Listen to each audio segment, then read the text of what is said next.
Hi folks, I'm Alan Watt and this is Cutting Through the Matrix on the 30th of December 2018. I hope everyone is settling down after the Christmas craziness, the mad Christmas craziness and New Year craziness, and getting over all the tension that built up towards the whole frenzy of commercialism, which has become Christmas, unfortunately. And it's true enough, I mean, folk are snapping. They get awfully snappy at this time of year. And I noticed it even at the local general store that is supposed to be a post office as well, although it really sells booze. That's its main income, is alcohol.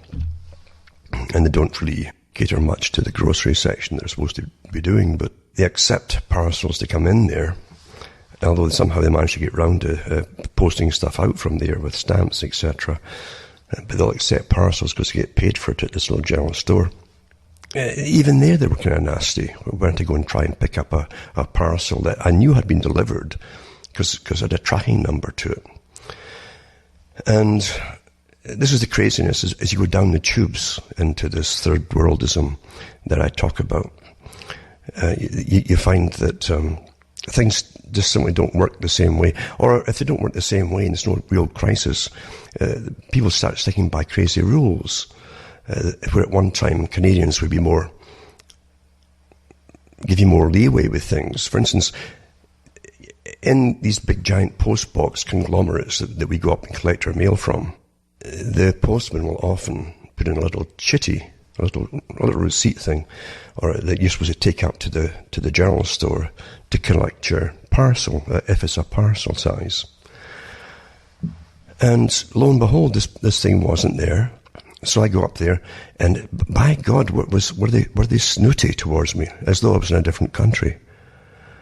And they haven't quite got into the touch of being, of the Canadians don't get like that, towards customers, the general public, especially the general public who happen to pay for the post office, because it's all funded by us, the taxpayer. And the government's supposed to be there to serve the public. But there's no pretense in a lot of people these days. And they get kind of snooty at you.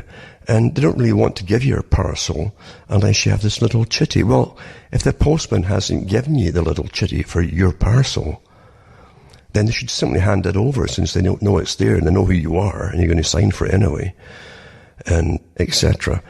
Because that's, I mean, for years and years I went to the same place to pick up parcels. And it's changed hands, you see, too. There was never a problem if you didn't have a chitty.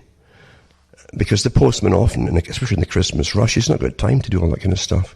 Or it may have gone into a different post box, for instance, where someone else has got it. Or maybe he was just too much in a rush. He's standing there in the freezing cold, in sub-zero temperatures, ticking off different things and putting mail in the boxes. And it's gigantic. It's like a whole range, a whole stack of them, all these different boxes for different people. We collect our own. We don't get it delivered to the houses because we're first of all, you see.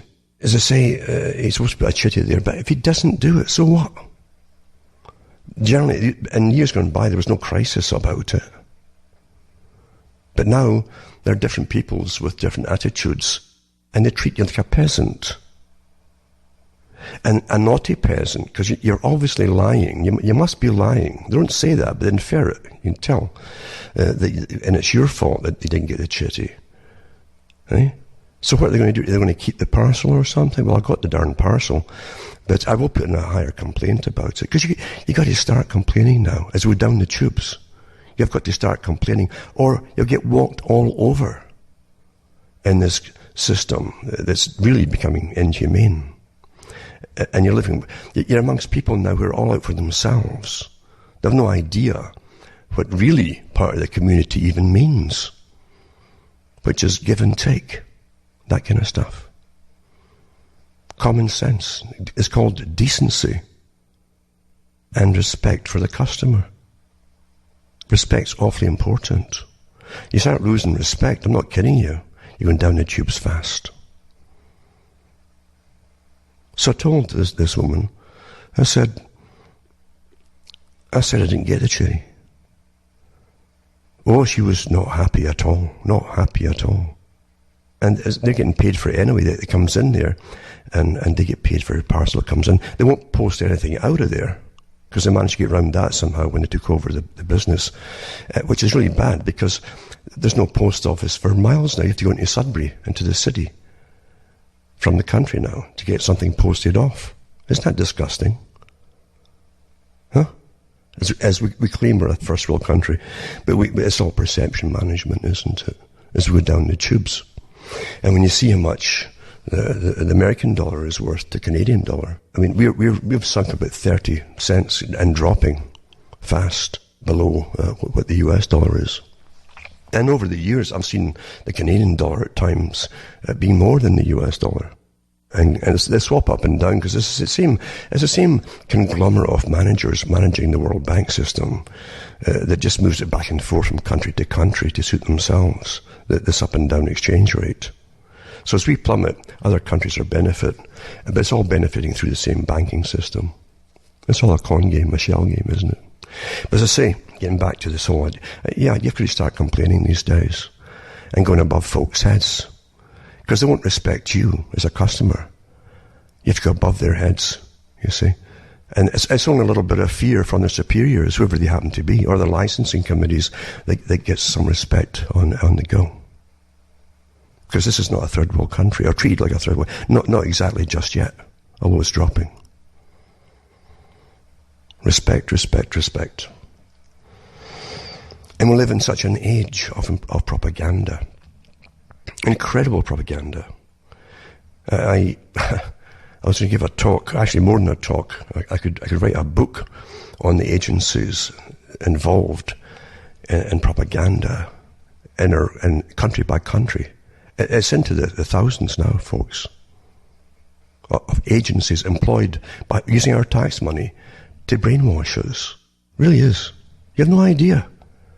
When you look at even the movies that say Hollywood has churned out with the Pentagon over many years for the war industry. There was one that was called Executive Decision with Kurt Russell in it, and Kurt Russell's been in a lot of these kind of movies, but the money they must have forked out from the taxpayer to make the thing must have been phenomenal, using the Air Force and different agencies, etc. With the usual anti-terrorism thing. Back in the 90s, getting all ready for it. But it's the same in every country. We're getting incredible propaganda. And they give us the nudge units. Sunstein's nudge units, he called them. And these are the agencies that literally are working round the clock now, lots of them, on training you what to say, what not to say, how to behave, how to change behavior, without you even being aware that it's being applied to you. You'll simply, it's behaviorism, incredible behaviorism, run by experts, as they say. Again, using our tax money to brainwash us and change our behavior. Even to make you feel bad or guilty about stuff that you shouldn't feel bad or guilty about. Really. It's quite something else, isn't it? And they give you the leaders. Don't forget that when it comes to psychology. They'll pick them up, boost them to the top, give them lots of fair play, and they're part of the system already. And then television and so on. They always give you your leaders. Don't forget that, folks. Most folk will forget it. They always forget it. But they do. That's how it's run. It must always appear to the public that things happen by themselves, spontaneously. And they give you the leaders. And you'll find the leaders often are part of different United Nations agendas and are on committees for sustainability and things like that in the past. It's really astonishing to dig in a little bit and find out, my God, you're right enough. Yeah, you're right. That little sixth sense that you have, listen to it once in a while. Intuition. But every country has got these behavioral insights teams working globally, by the way. They're connected across the whole planet. Set up, again, behind your backs, without your knowledge. They're prompting you and training you. And they also draft up all the things, the hate speech taboos. And they also help train the people who are now censoring you. And I'll mention a couple of things that are happening about that tonight, in fact. It's really difficult for people, very difficult for people, to really believe that most of the leaders that you'll end up following are always presented and given to you. They're handed to you. Really. I read an article recently, for instance, about the last midterm elections they had in the States, and how many of them now are getting promoted through and via the CIA, FBI, ex-military and so on, high military and intelligence, and getting them into the politics for the Democrats now, so that they'll become, of course, which they really are already, the middle stream of America, of the military-industrial complex. The true working people are forget it, folks. It's no different in Britain or anywhere else. The Labour Party in Britain forgot the working people, I think, back in Harold Wilson's day. Really. And definitely, come the 70s and 80s, totally forgot the working people altogether. But they still give you representatives that occasionally give the right talks about it. But they're completely for the war agendas. They're completely for this global agenda of internationalism and experts running our lives for us all. It goes on and on. It never ends, does it? But don't forget it. It's not supposed to end. War's not meant to be fought and won. It's meant to continue forever. George Orwell's 1984. It's very profitable for those involved in the making of the weapons and the surveillance stuff too. Back in the 90s, they had articles in big magazines, well-known magazines at the time, about the end of war. What would happen if you had the end of war?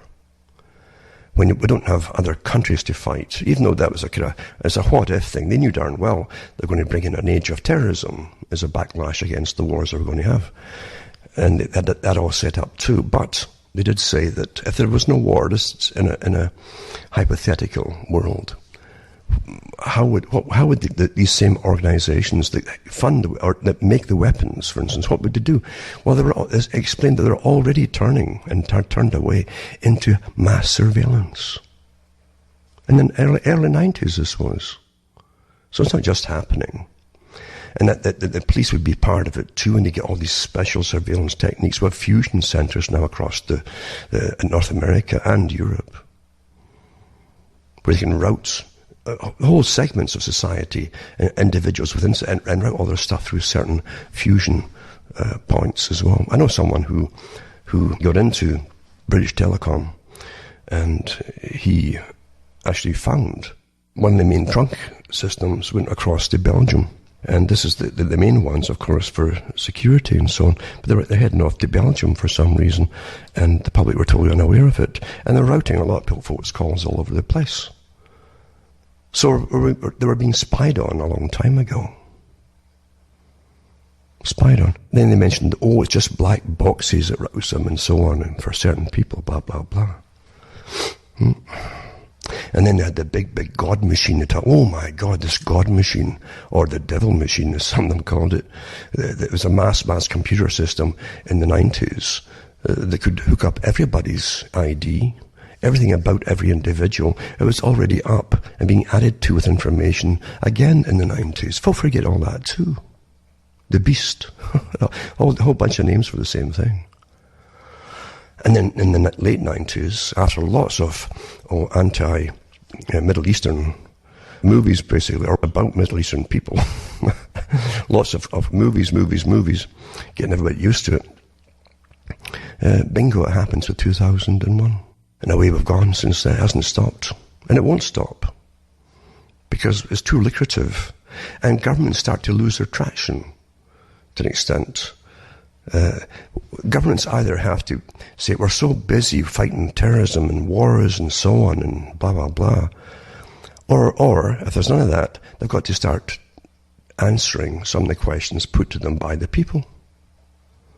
So it's much easier to say, we're just so busy tackling all this crisis across the globe, etc., etc., etc. And politicians, remember, are partly there to fill their own pockets, because that's the kind of people who go into politics.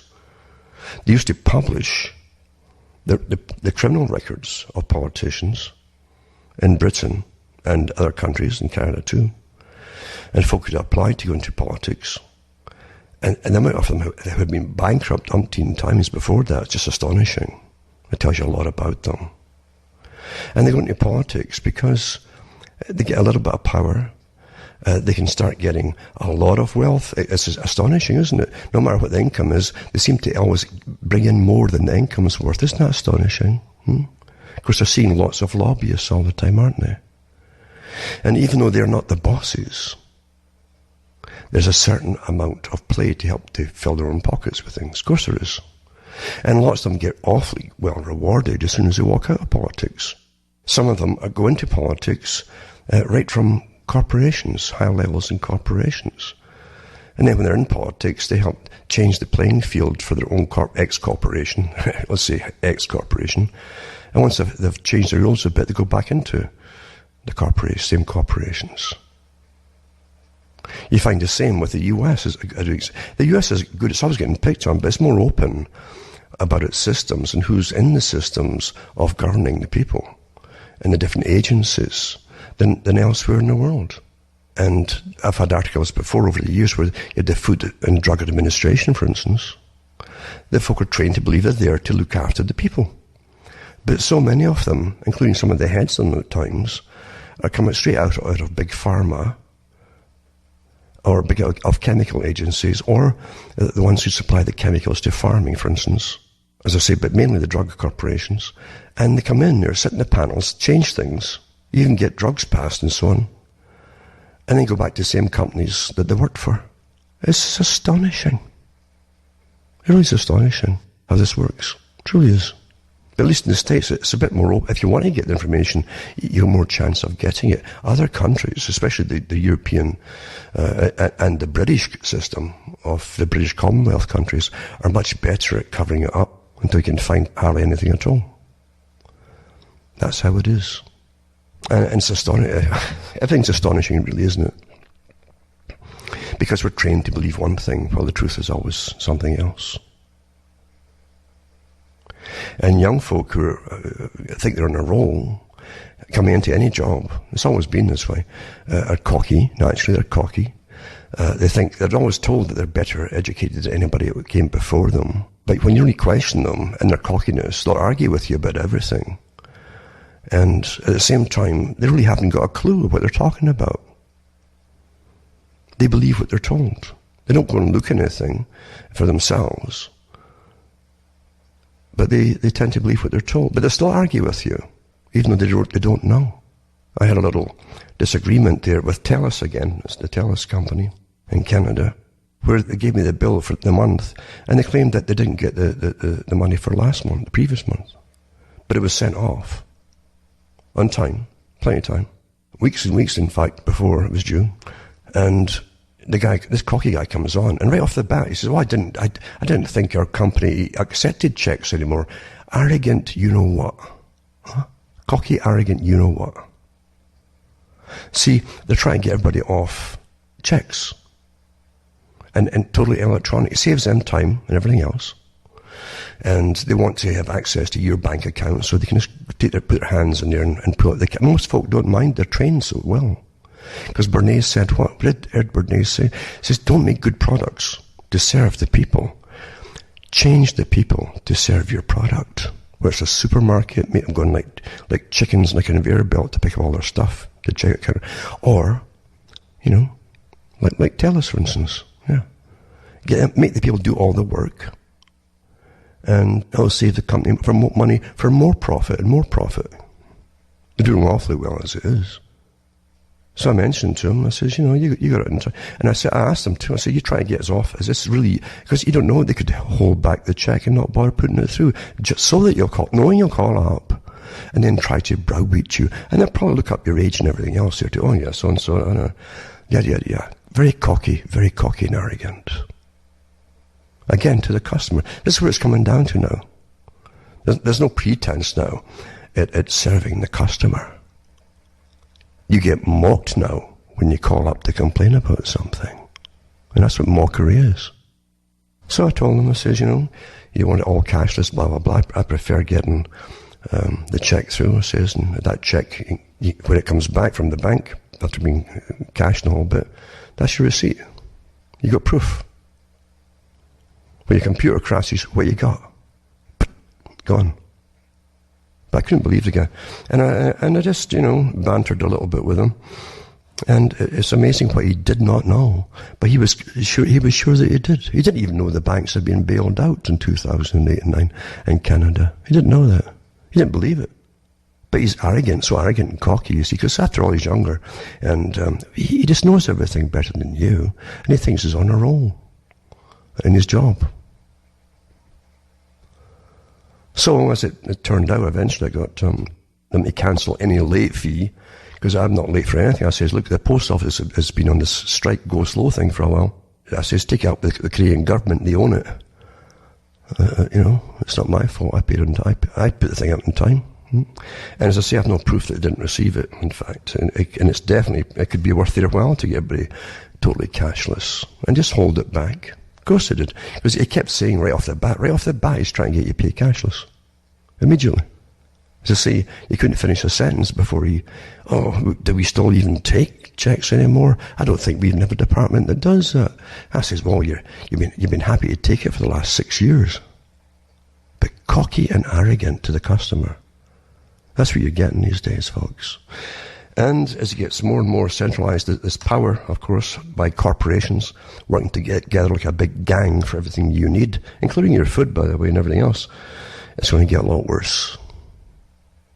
A lot worse. There is no democracy.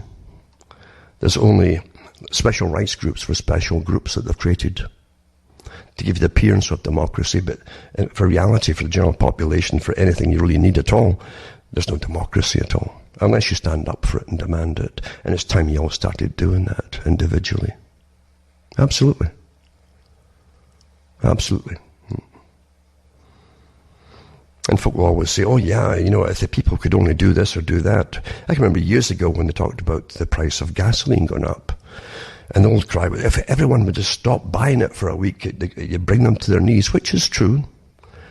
But you can't ever get the public to do anything together, which the big boys know. And it's even better when they can always divide and conquer. And it's even better again when they have an amazing class system, which we pretend doesn't exist in democracies. But living in Britain, I certainly knew the caste system. And the folk at the bottom always suffer first with whatever it is that they need that gets shoved up in price. And the ones and it's a varying middle class, from just middle class to wealthy middle class to even very wealthy middle class, you see. There's a whole range amongst themselves too. But the idea is they don't feel the pain, obviously, if they can keep affording whatever it is that everyone's suffering down below them. They don't care. And they're encouraged not to care about it. Then, of course, they start squealing when it's their turn, if it gets that high. And they put enough pressure on, perhaps, and stop buying or whatever, until whatever there's a protesting caves in. That's how it works. Why do you think government has created all the different factions of gender wars and subgender wars and variations and ethnic wars and blah, blah, blah, blah, blah, getting everybody to fight everybody else? It's wonderful when you really think that everybody's getting fighting everybody else. Well, you're all being plundered for your price of your gasoline, for electricity, for your food that's going up and up and up, etc., etc. Meanwhile, everybody's taught that that's not important. Let's fight this and let's fight that. Forget that. Forget all the other things, folks. I don't care who you are. If you eventually can't afford your food, you're in trouble. And the agenda is to bring in mass austerity. They all signed on to that, the United Nations, a few years ago. After the last crash, the coming austerity. And the Club of Rome talked about the necessity to bring in austerity, and Maurice Strong talked about bringing austerity in a post-industrial, post-consumerist society. What do you think they meant by that? These are for folk who talk to the public like dictators talked. Maurice Strong especially. He said one at the Earth meeting, the first one, and I've got the old recording there of people who attended it. When they asked him at the end, when they said, look, in this Earth Charter, there's no rights for humans mentioned here. And Maurice, with his usual arrogance, his cocky arrogance, he says, because the guy said, you've got rights for even trees for biodiversity. And so Maurice Strong says, by the time we're finished, you'll wish you had the rights of a tree. Well, no one ever voted for Maurice Strong to have any position over anybody, but he was put in there by the CFR, Royal Institute for International Affairs, and he was picked up by, David Rockefeller it was actually, picked him up and groomed him and put him into the oil business in Canada and other places. And old Morris had told everybody else to be austere, had massive business interests across the globe in energy sectors. This is telling you to use less and live in austerity. It's always the same story, folks, from these crooks. And they are gangsters, belonging to a club, who've been trained and picked the real ultra deep state above all, and picked to rule over the people. Not with any democracy in mind at all. Democracy is a temporary sham, folks. And it was designed to be a temporary sham. There have been many articles written about Maurice Strong. And here's one, actually, from a few years ago, and talks about Maurice Strong, Climate Crook, it's called. Editors said that 5 years ago, Quadrant Online, that's the organization that published this, I guess, published this profile of Maurice Strong as the man who, more than any other, redefined a trace gas, that was carbon dioxide, as a meal ticket for tens of thousands of climate functionaries. The same people whose light-fingered heirs, awfully well put too, are today gathered in Paris, that was back in 2015. To mark his passing, we once again present, this is John Izzard's profile of the man who did very nicely by costing everyone else dearly. This is a massive plan to control the lives of us all and enrich those at the top.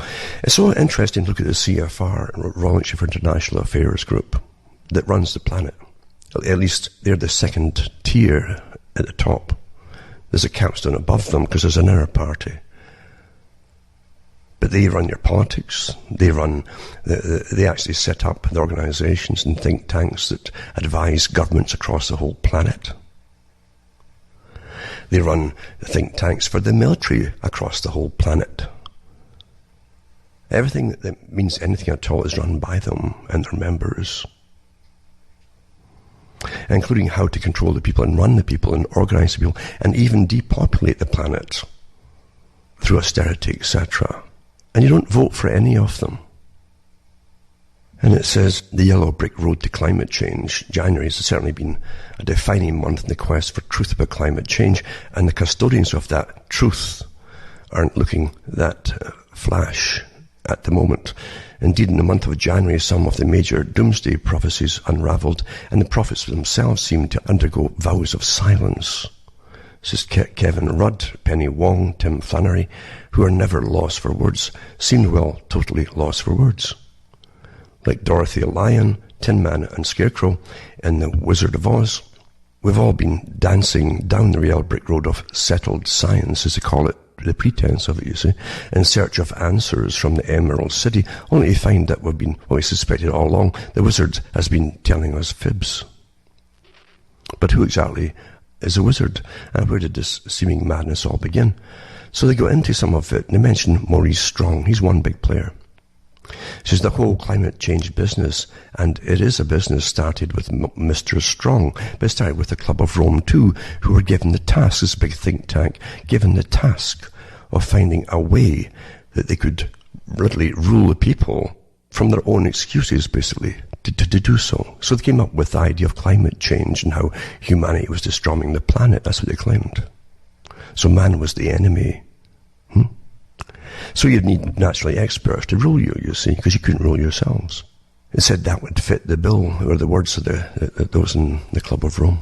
Anyway, it says, Maurice Strong, a self-confessed socialist. And you understand what he means by this. This is a multi-millionaire socialist, because he was created and brought up the ladder to be a multi-millionaire socialist by the Royal Institute for International Affairs, Council on Foreign Relations. It says, was the man who put the United Nations into environmental business, being the shadowy figure behind the UN Secretaries General from Youthant to Kofi Annan. His reign of influence in world affairs lasted from 1962 to 2005. Strong has been variously called the international man of mystery, the new guy in your future, and a very dangerous ideologue. Made his fortune in the oil and energy business, running companies such as Petro-Canada Power Corporation. You're surprised how the Desmarais family, that is Power Corporation they call it, they churn out leaders. And they've churned out God knows how many prime ministers for Canada, for instance, and for corporations as well, CEOs. But anyway, it says Canada Power Corporation, Caltex Africa, Hydro-Canada, the Colorado Land and Cattle Company, Ajax Petroleum, Canadian Industrial Oil and Gas, to name just a few. But he was really a frontman for the Rockefellers. They created him totally from the beginning. They picked him up as a kid and made him what he is. He's a frontman. It says, so his private interests always seemed to be in conflict with his personal persona and his work on the world stage. Strong's extensive range of contracts within the power brokers of the world was exceptional. One admirer christened him the Michelangelo of networking. He described himself as a socialist in ideology and a capitalist in methodology. But see, the idea, those who enrich themselves at the CFR and Royal Institute for International Affairs at the top always fill their pockets. They believe that they're the world's natural rulers. And when they're picked up, they're told that too, to give them a little bit more incentive to keep climbing the ladder in these private clubs. And socialism is the way of controlling the population through laws with panels of experts, which is Sovietism, the meaning of rule by councils, folks, for those who don't know that. In 1972, he organized the Youthant First Earth Summit, the Stockholm Conference on the Human Environment, and it led to the formation of the UN Environment Programme with Maurice Strong as its head. Later, as the UNEP boss, he organized the first international expert group meetings on climate change. It led to exotic UN-sponsored organizations such as the Earth Council and Earth Charter. And that was also drafted up by the Rockefellers, and Strong fronted for it. The World Resources Institute, the World Wildlife Fund, which is, again, the head at that time was Prince Philip, and later the Commission for World Governance, and the United Nations University for Peace. Remember what the old communist adage was too, this real socialism idea, the test bed for all. And believe me, the heads of the Soviet system filled their pockets too, by the way, if you think it's a different, separate organization. And they said that for them, peace was the end of all opposition.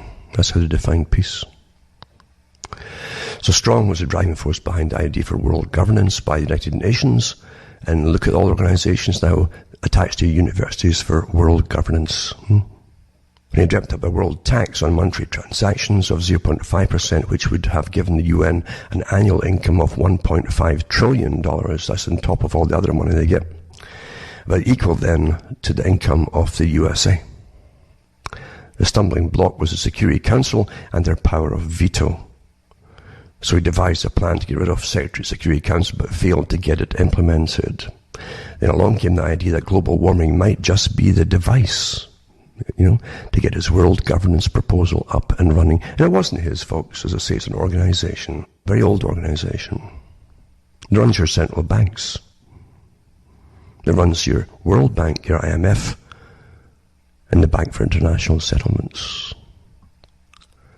They didn't believe, these guys never believed that the people were fit for democracy and could be ever trusted in democracy. But they would use democracy as an excuse to invade other countries that didn't have a semblance of it.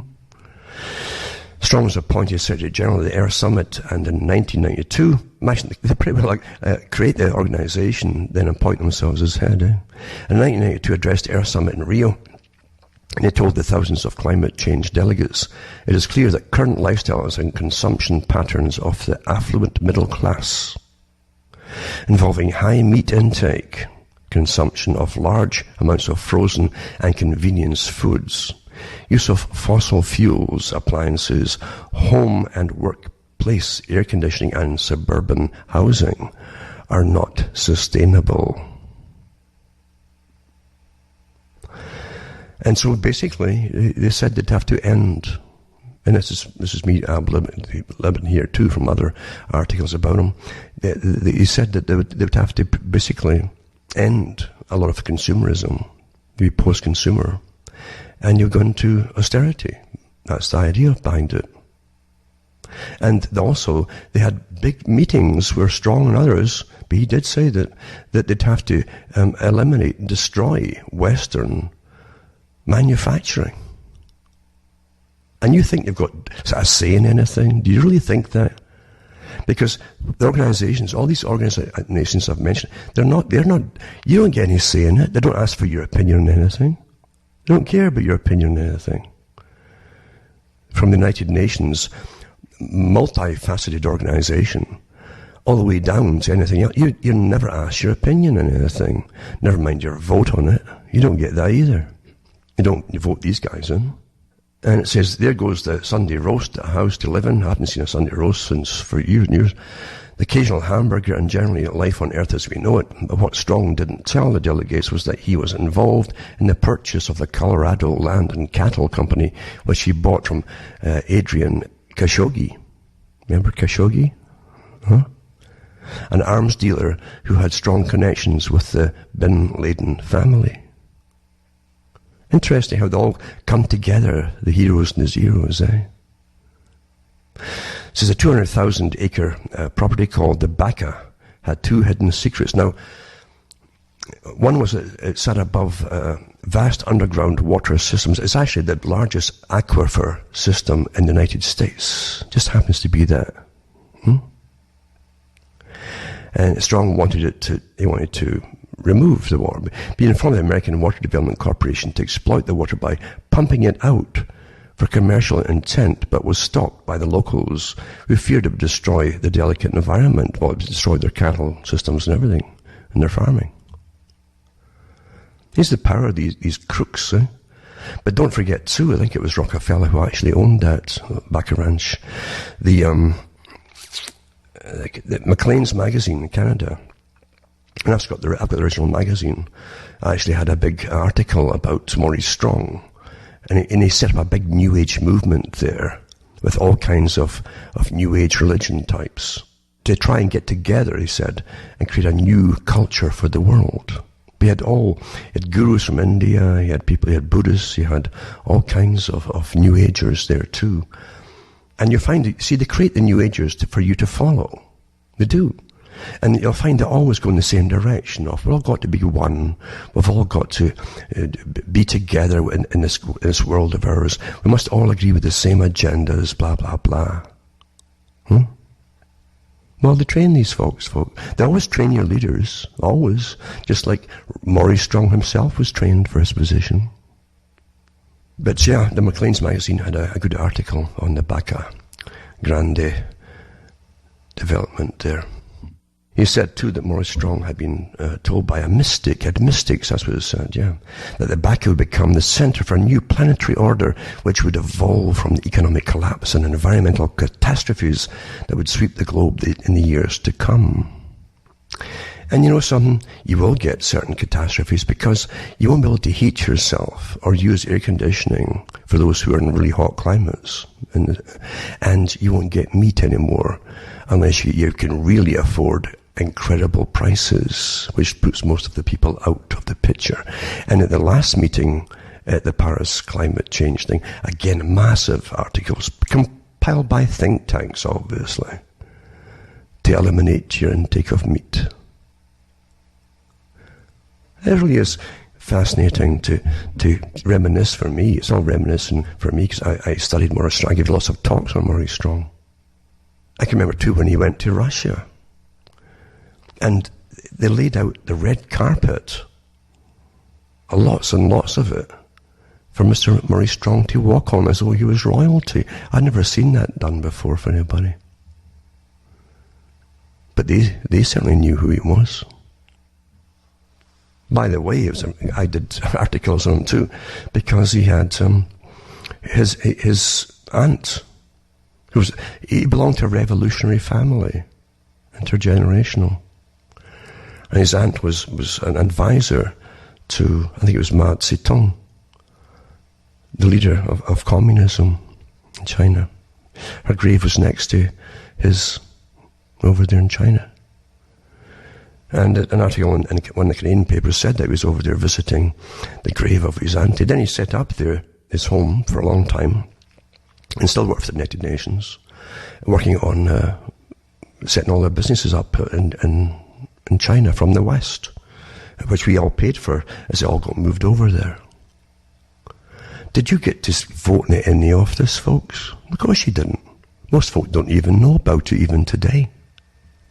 So these are the real technocrats that are created and groomed, picked up young, and groomed for the positions. And that's what a technocrat is. Now, also, Maurice Strong was busy founding the Earth Council Institute in 1992 and recruiting world luminaries such as Michael Gorbachev, Shimon Peres, Al Gore, and David Rockefeller. In 2000, Earth Charter was formed as a further push by Strong to create a world government body, or governing body. That's what you call it, governing, you see. But it's government, of course. You don't need a place even for government. You can be scattered across the planet. Although eventually they will have one, for sure. I'm sure they will. They're the builders, remember. The builders. And in 2005, the most powerful man in the push to save humanity by steady promotion of the theory of human-induced greenhouse gases was caught with his hand in the till. And investigations in the United Nations Oil for Food program found that Strong had endorsed a check for $988,885 made out to M. Strong, issued by a Jordanian bank. The man who gave the check, South Korean businessman Tong Sung Park, was convicted in 2006 in a U.S. federal court of conspiring to bribe UN officials. Strong resigned and fled to Canada and thence to China, where he's been living ever since. Well, he's dead now. That was the Oil for Food programs and so on. To starving people. They don't do anything of any sort of decency towards any humanity. They have no common decency. In fact, they despise common humanity. But also, too, I think, if I remember, was it Boutros Ghali there? Or Kofi Annan? But I know that it was the son of one of the UN head, of the UN head at the time, who also was involved in that food program, Oil for Food, for Iraq. There were starving people, of course, because we're so humanitarian towards the people in the Middle East that we starve them to death all the time if we're not blowing them up. And that's the part too. I think a lot of this may have come from talks that I gave, I don't know. But it says Strong is to believe to have sanctioned China because of his cousin Anne Louise Strong, a Marxist who lived with Mao Zedong, yeah, that's right, for 2 years. And when she died in 1970, her funeral was arranged by Premier Chu En-lay. Anne Louise Strong was a Comintern member. So was Pierre Trudeau, the father of the present Prime Minister of Canada. An organisation formed in 1919 as the Third International, with one of its aim to use by all available means, including armed force, for the overthrow of the international bourgeoisie. Quite a world we have, isn't it? But don't forget the big organisation, they helped fund it all and promote it all, and the banking system that funded that communist system into existence. Didn't do it by itself. Quite a world, really. Anyway, I'm getting lost in all this kind of stuff. I didn't mean to even go in this direction, but there you are. And I'm going to try and just touch on some articles here for those who want to look it up and see for themselves. It's amazing, again. Rand be like the arrogant prunes of the young, very naive but arrogant prunes that run our lives at the moment, or think they do. If you cave into them, believe you me, there's going to be euthanasia down the road for anyone over a certain age, folks. It's already on the cards. And these characters are the ones that'll be pushing all. Anyway, it says, the cost to West Australia of Shorten's green energy plan revealed $1 billion. Be a lot more than that, folks. I'll put this up anyway. Australia's a big one, because they use that as a big test bed too, much like Canada. All the old British Empire system countries are always test beds where they push things, and we don't object as much as some people like America. Yet far more. That's why the US was the hope for a lot of the world, for the people, the population who did stand up to their own government and really push the rules. If you have no rules, like a constitution, or they're being ignored, then you don't have a country anymore. Or whoever's running your country is not what it was. It's been taken over, obviously. But it was the hope to the world for the rights that the citizens had. It really was. It's a sad house, mate. It's been taken over itself, probably long ago, actually, by the money boys and so on. And Hoover has the gold, maketh the rules. I think it was one of the Brofmans that said that years ago. And that's true. We're all running on this crazy thing called money. The only a select few have a right, apparently, to manage at the top. Questions and answers to climate change, all you should know about their position. Also, another one too is to do with the carbon taxes. And it says details of the horrible carbon tax bill. Democrat Florida Congressman Ted Deutsch has introduced a carbon tax bill to impose a new national energy tax on the American people. So I'll put this one up as well. And it's called the Energy Innovation and Carbon Dividend Act of 2018. In the countries that are plummeting, because we're now flattening the planet, to be a mass of poverty, then a smaller middle class, then the elite and the professionals who rule us all those in academia, etc. That is the system. That's how it's planned. And I've mentioned before about how bad it's in Britain. As they build houses, by the way, in the newspapers for masses of migrants coming in. It says 24,000 people sleeping rough on public transport in the UK, a charity says. And that's from The Guardian. And it says more than 24,000 people in Britain will spend the festive period sleeping rough in cars, trains, buses or tents, according to new estimates that throw lights on the scale of so-called hidden homelessness. There's a lot more than that, I'm sure. And at least 320,000 homeless people in Britain at the moment, says a shelter. A charity says the figure for England, Scotland and Wales is likely to be underestimated. And then excess winter deaths in England and Wales is because the folk in their homes are dying. This is not in the streets. Mainly, anyway. But it says there's not one mention of fuel poverty in the entire article. Because the folk can't get fuel. They can't pay for fuel. Because they're doing so well, paying for all the other things. You know this, in the welfare system. And more and more folk are flooding in, need a lot of money to be taken care of. Well, where's it coming from, folks? Who's paying it off? Guess. So it says snow in Derbyshire last December. The temperature last winter is thought to have been partly to blame for the excess deaths. Yada yada. And there was 50,100 excess deaths in England and Wales last winter. A prolonged spell of extreme cold. But it's amazing how they managed to skip they actually they're trying to get away from the folk dying in their homes, actually. And just say they're dying in the winter.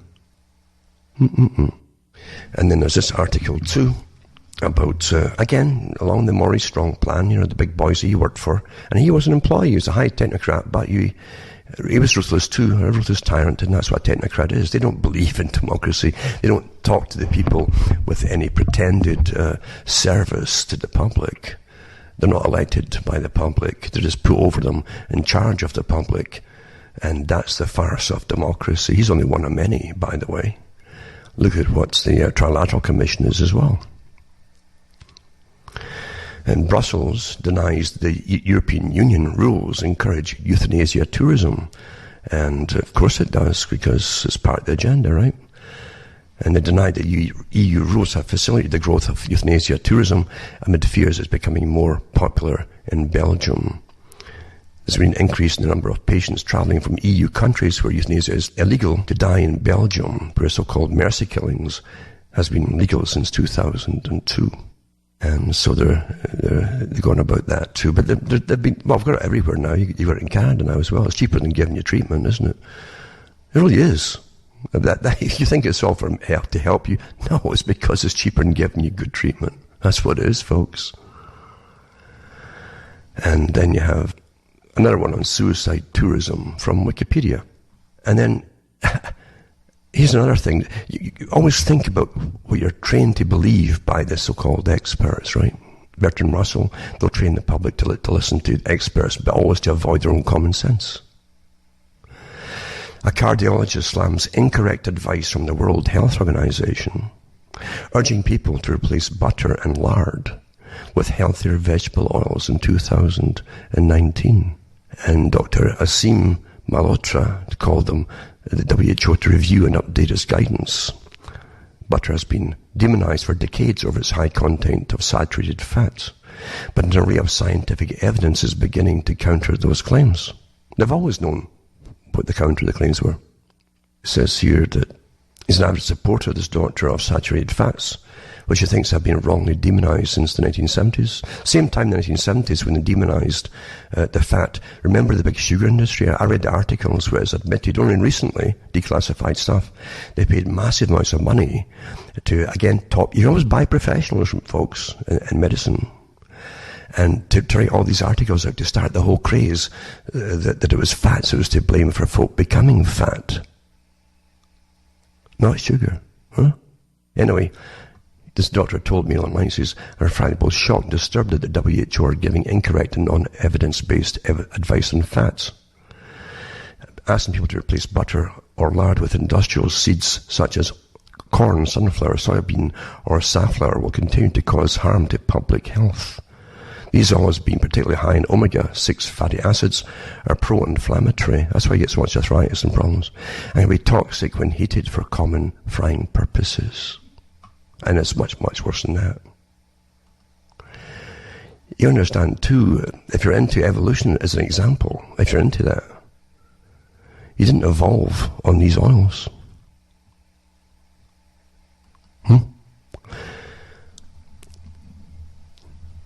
Also, too, you had China accusing the UK of deep-rooted pride and prejudice after Defence Secretary Gavin Williamson, this is in Britain, raised deep concerns over Huawei's, that's a big Chinese network system, manufacturer of their modems and stuff, involvement in 5G network. So, again, they're hammering China and China and China, even though, but most of the stuff that China's got has already been tested upon us by other companies. It really is, you know. And of course China and Russia, the new Russia, are supposed to be the main enemies at the moment. Another one too, they arrested a couple of people in supposedly the Gatwick airport in England, because a little drone went over it supposedly. But again, after they arrested them, and really, imagine getting your face plastered across the planet in front pages, being laid out by cops. And it was all false. Can you believe that? And when they do something like that, they never admit they're wrong. They never ever do that. They never admit they're wrong, folks. And then at the end, even the police chief says, well, of course it could be. There's no evidence there actually was a drone there. It was just hearsay. Someone phoned it in and made big news about this. And then they have, but again, no apology to the poor people who had nothing to do with it. At all. I'll put the article up anyway. And then you find that if there's other articles coming out, because it's almost like a big ad for the military-industrial boys, because they got all these, we could have got this new system in here if the government would buy it to detect the smallest drones at all and fire them out of the skies, etc., etc. It's like a big ad. It's like a false flag thing to sell stuff. It really is. That's what I think it really is. And then you have Facebook secret censorship rulebook, thousands of slides of banned so-called hate groups, in other words, phrases and emojis, they call them, that 7,500 lowly paid moderators are supposed to use to police 2 billion users. I mentioned it too. A lot more actually in the Philippines. But yeah, they have organizations now to ban your speech, which is to ban your thought, which eventually is to punish and ban you if you haven't quite figured it out yet in a cashless society for even paying your rent, like Bertrand Russell said in the 1940s. Isn't that astonishing, eh? Macron in France claims that again French police will be given pay raise after the blue vests joined the yellow vests and anti-government movement, but of course they did it for money. And WhatsApp, child porn problem. Google and Facebook's ad networks funded apps that led users to groups on the private messenger that are dedicated to swapping illegal images. Pedophiles. And pedophile groups. ISIS has executed 700 Syrian prisoners in the past 2 months, says Human Rights Group. It's really something, isn't it? It really is something. The world you live in, as to what they want you to believe. But again, the RAF now, it says track RAF unit could have downed drone causing chaos for tens of thousands at Gatwick, but ministers refused to let them help. By the way, people say that they saw a drone, but again, there's no conclusive proof that it even happened.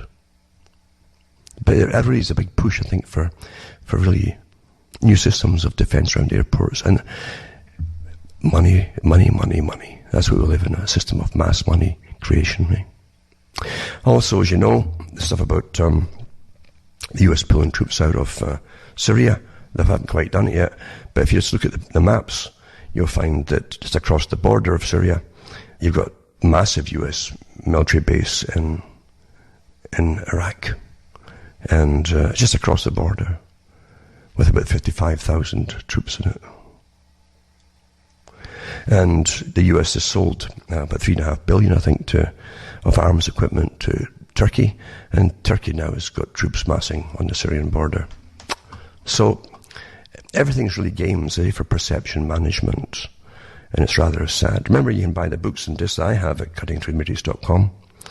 And you can find out how to do it, or donate, in fact, and help me tick along here, because, as I say, who knows how long any of us can last, or even be allowed to keep ticking, put it that way, in this present system, because it's becoming rather ruthless. It always was ruthless, camouflaged under the guise of democracy, but they're becoming more ruthless and toleration or intolerant. Or intoleration, put it that way, because they're not tolerant at all in such utopias. Isn't that the truth of it? And some are more equal than others in such utopias, as George Orwell liked to remind us. For myself, Alan Watt from Ontario, Canada, it's good nights. And by the temperatures here, anything but in global warming, during the day now, it's way below freezing. Way below freezing. And at night, I'm hitting, in the centigrade, it's often 30 below. And lower, occasionally. And sometimes not a lot higher during the day anyway. And in Fahrenheit, that's way down there, minus zeros. For myself, Alan Watt from Ontario, Canada, it's good night. May your God or your gods go with you.